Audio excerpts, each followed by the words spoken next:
Welcome back to Mystery Garage. In this week's episode, my street still isn't done. It's been almost about a month project, but I'm sick of waiting, so let's hop back in the VR and get everything finished up.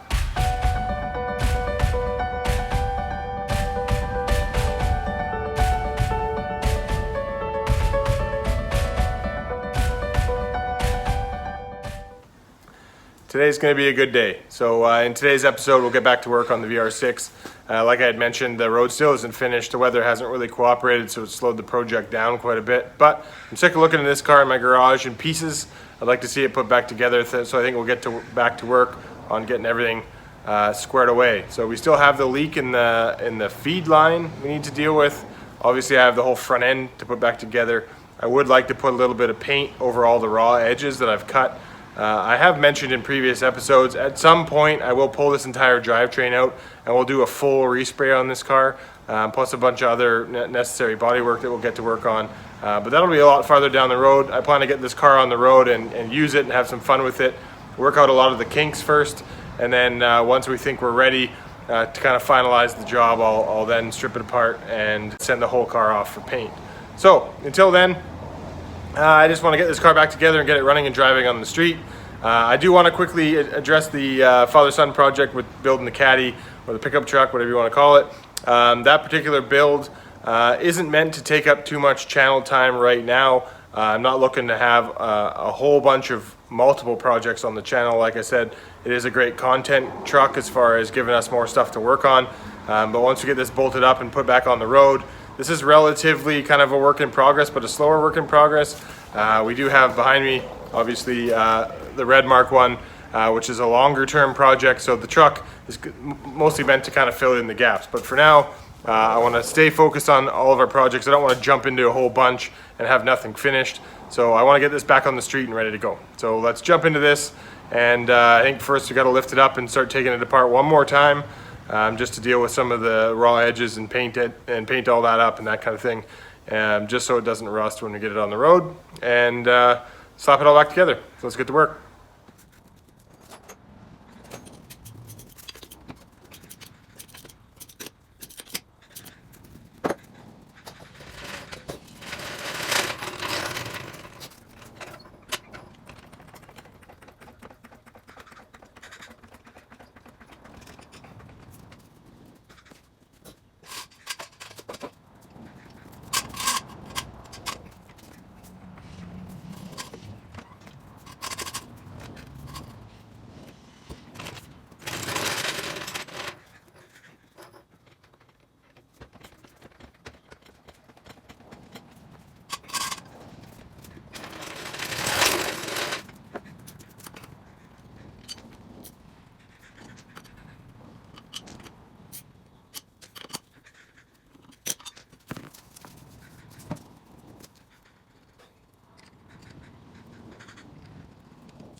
Okay, so first part of this, let's tackle the leak. Like I said before, the leak is in the housing right under here.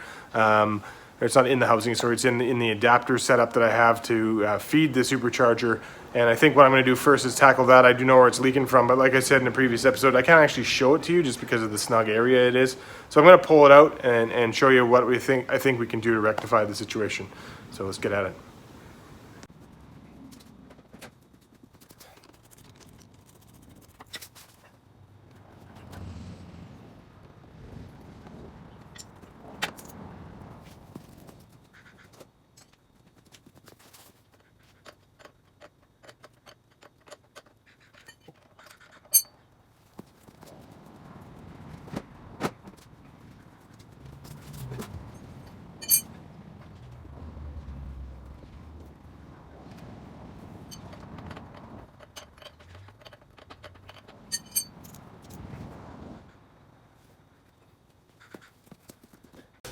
So here's a piece removed, and I've mentioned it many times, this isn't supposed to be a how-to channel, it's more about built for entertainment, but I want to show you what my problem I believe to be is. All these fittings are all what's called NPT. Moral of the story is with NPT fittings, they are tapered basically, more or less. So for sake of argument, let's go over here to the whiteboard. What I mean by that is when they and this is very rudimentary, so don't take me for standard, is they have a slight, oh, that's probably too much. They have a slight taper to the threads. So as they tighten into something, now this is a very ugly drawing, but as they tighten into something, as it slides down, it tends to tighten up or seal up. So I don't know if you can see it here, but I'll hold it against the white background. If you can see very slightly, you can see there's a taper to the threads. So where it starts is thinner, and as you move down, it thickens up. Okay, so the point of that is all this setup functions all that way. However, Volkswagen with this pressure fitting doesn't use NPT. It's the same thread pitch the entire way down, so it doesn't tighten up, which is why they have this crush washer there, is because once you pinch it all the way down, it seals. Now my NPT fitting is tapered, and so it won't allow this to go all the way down to bottom. I feel like if I go too tight, it'll crack this T-fitting. So what I'm gonna have to do is I'm gonna have to pull it out and put a whole bunch of pipe dope on it to try and get it to seal. Naturally, in its entirety, you shouldn't need to use thread tape on MPT fittings. The idea is that it seals itself. A lot of people do, and there's nothing wrong with doing it. It just isn't supposed to be required. Now, you can do it, and I probably will, because I don't know which fitting it's leaking from, here or here or here. I think 98% of me believes it to be this one, so I'm gonna actually dope them all. And you never put thread tape on AN fittings. It's meant to seal itself, so never ever put them here. You can put them here, although it's not required, but on this one, I'm definitely gonna do it because I feel like this is the culprit of my leak. So let's take this back to the bench. And what I will do is get this all put back together with thread tape, especially focusing on this one because I'm not hitting this ceiling. So hopefully that makes sense to you guys, well, what I'm getting at. But that washer is on there for the reason of sealing, and I can't bottom it out that far because this fitting won't let me do that. So I alternatively have to find a way to make that seal. Worst case scenario is I can't actually run the engine without this sensor, but I kind of want to have it for all of its formality with the ECU, that sort of thing. So anyways, I'm going to try and tape this up. Maybe I point a little bit more. I went and removed this, and you can see this one has zero taper in it. So that O-ring right there is meant to do the sealing on behalf of this sensor, not the threads itself. So slight comparison. It's going to be really hard to see this, but I'm going to try and show you.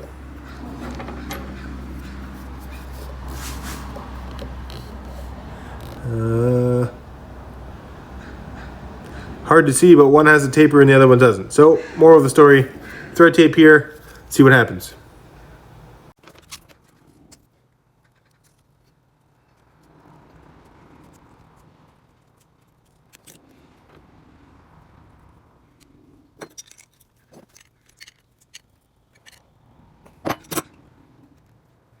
Okay, so by the same theory, this not having a taper means the housing that it's screwing into probably doesn't have a taper either to allow this to bottom.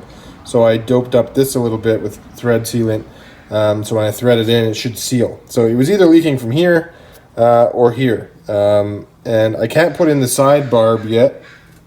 Let me show you here. I can't put in this one yet because as this turns into the housing, this AN fitting would hit the block, so it stops me from being able to thread this thing in. So I'm going to thread this thing in first. Once I find its perfect position, I'll then thread this one in. And like I said before, I shouldn't need to have thread tape on this because the taper itself in these two will seal itself. So let's throw this back in. Okay, I got that all done and I'm feeling pretty good about it. I think that'll solve our little problem we're having there. Next, we will get on to pulling some of this stuff off and dealing with all this edging to make sure any of the exposed metal areas are all covered off, because obviously with the wheel here spinning, I don't drive this car in the rain, but Never know if you're going to pick up a little bit of water or something off the road. I want to make sure that all the edges that I've cut are all treated before we throw the fender back on.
There we are, we'll let this fully dry. But again, this is just to get us by till paint.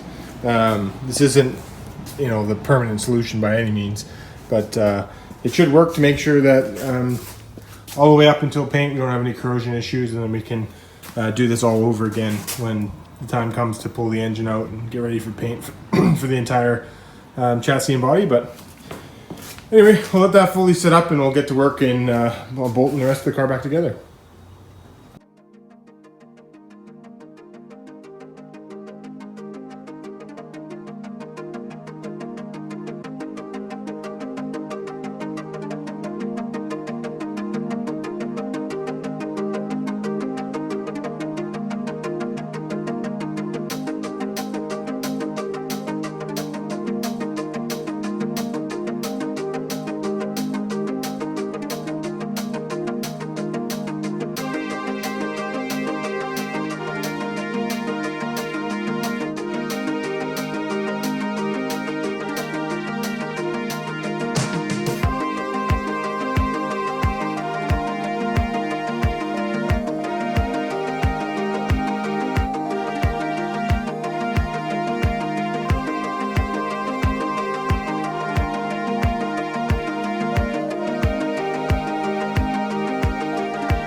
Okay, the car's all bolted back together.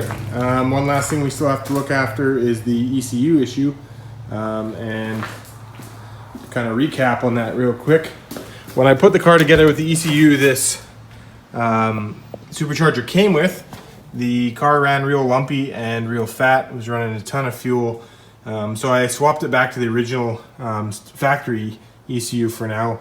It seems to run a lot better, so I still need to throw on the glove box real quick, and we'll get ready to take it out for a rip.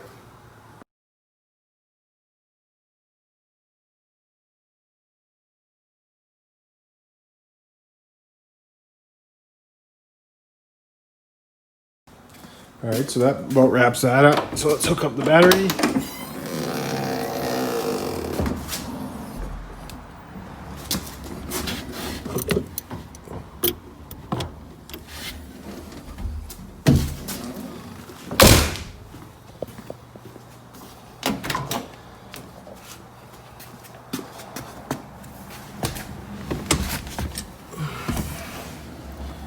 Okay.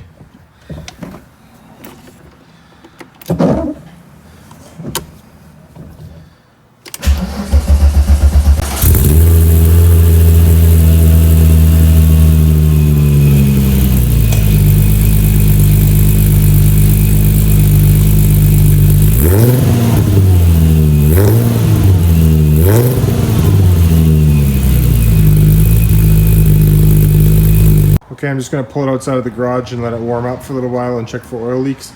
I'm just going to clean up the garage as well.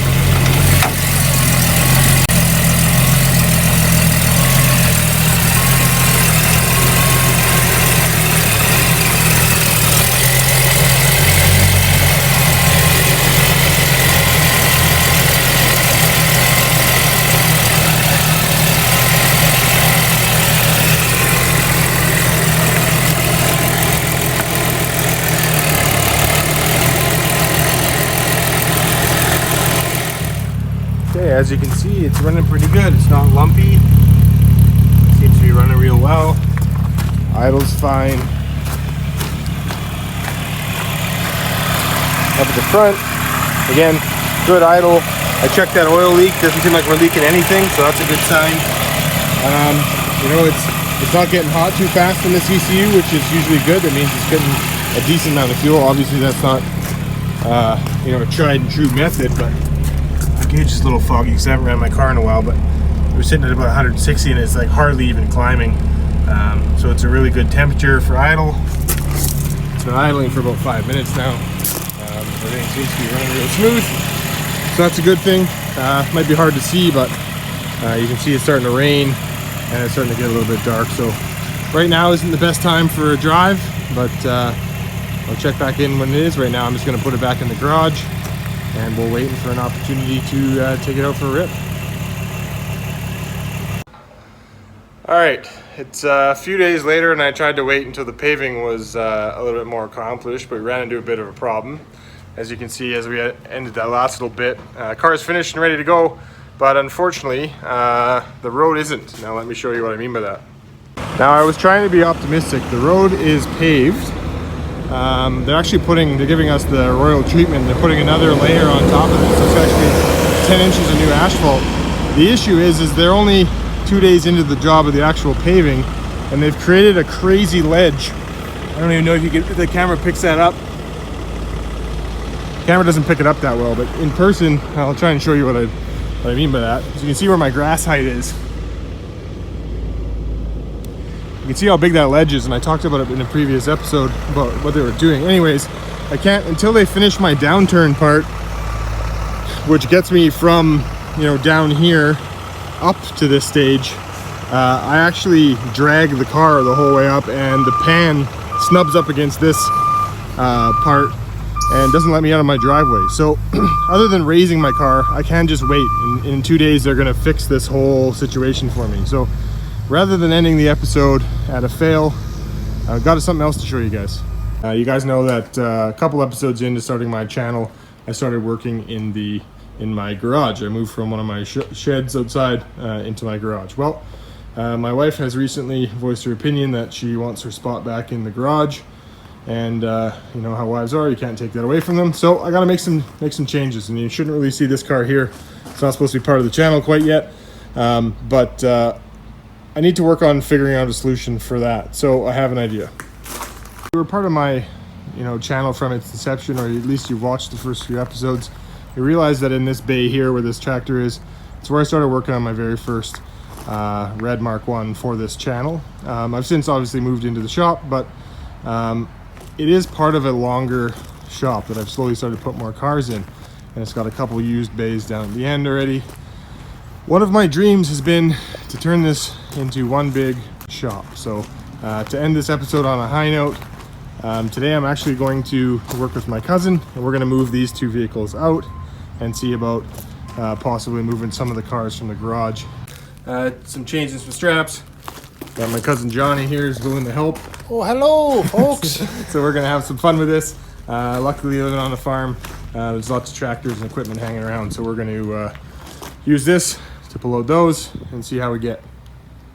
Problem number one is how close this tractor is to that beam. And we have to, as you can see here real quick, we have to turn it out before we run into this barn. So that's going to be a little bit of a challenge, but I think we can do it.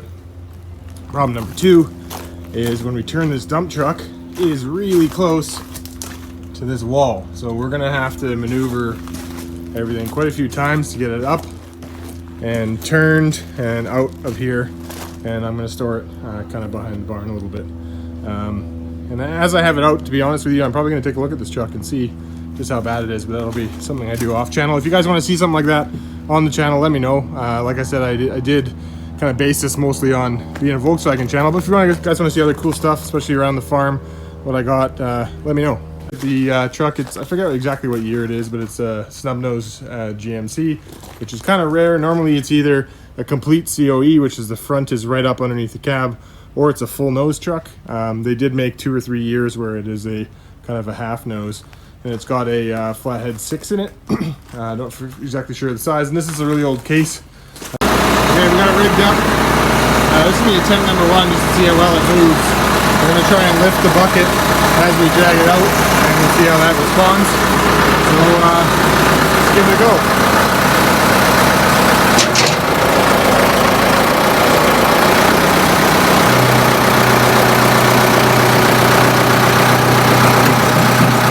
Never tried to move it, so who knows how it's going to respond here.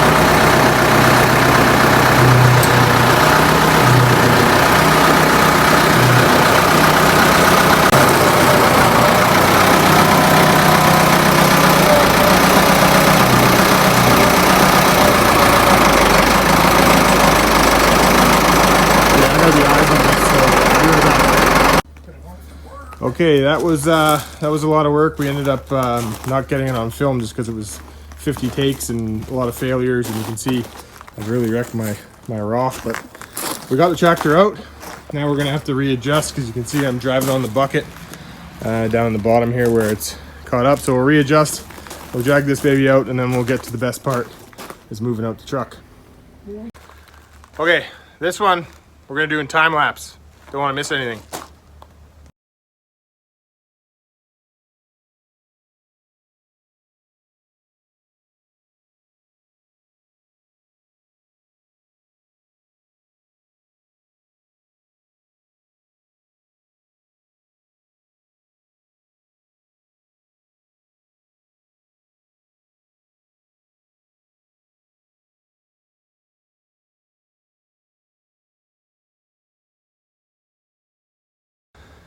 Well, it looks like we got 1 success and 2 fails.